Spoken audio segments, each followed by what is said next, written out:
Hi, TGIF. It's Brian Kruger with Caldwell Banker Premier here in Las Vegas. So an interesting analogy that I heard the other day about the overall economy referred to it as the Splenda market, as in the sweetener that people use, because it was referenced that our market and our economy has been artificially sweetened. I thought that was kind of interesting. Now, the degree of sweetness, artificial sweetness that is, that's been injected into the market may be subjective, but I don't think there's any arguing that there has not been some artificial sweetening to our economy. Obviously, the cash for clunkers, which just got over on Monday, and nearly $3 billion was injected into the economy for that program. Obviously, in the real estate industry, we are aware of the first-time home buyer credit of up to 10% of your home, or maximum $8,000 can be used for that first-time buyer credit. That is expiring on November 30th, and we know a lot of buyers are out there making decisions. We've seen across the country, as well as here in Las Vegas, a lot of activity from first-time buyers because they want to take advantage of that before it ends. Whether that gets extended or not is yet to be seen.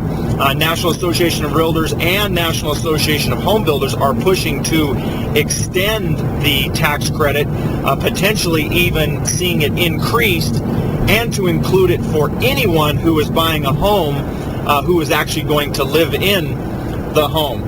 So while if the tax credit does go away, most likely we are going to see a pullback in sales, etc.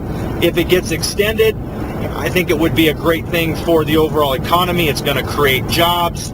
It's certainly going to spur on more sales for both the resale and the new housing industry. And it's going to, it's going to create consumer spending as well, thus increasing the GDP of our economy. So, and those things are all necessary to minimize the pain, at least in the recovery period of the current cycle that we're all facing.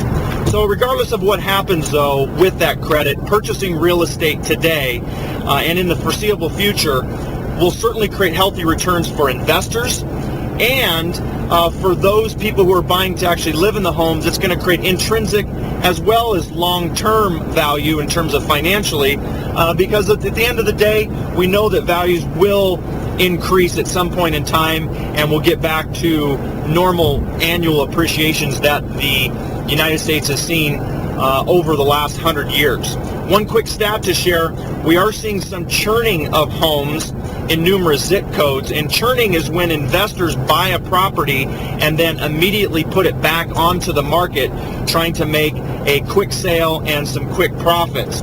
We found between 2 to 5% of the homes in the top 25 zip codes in Las Vegas, the top 25 zip codes that had the most sales, that anywhere from 2 to 5% of the sales in those zip codes were sales that we would classify as churned sales. We're going to continue to keep our eye on that figure. I think that could increase in the coming months, and we'll watch that closely and report any trends that we see. Again, we thank you for allowing us to be part of your day. Make it a great weekend. Again, my name is Brian Kruger, and if you want to discuss Las Vegas real estate, you can always email me at info@cbprds.com. And remember, always bet on Vegas.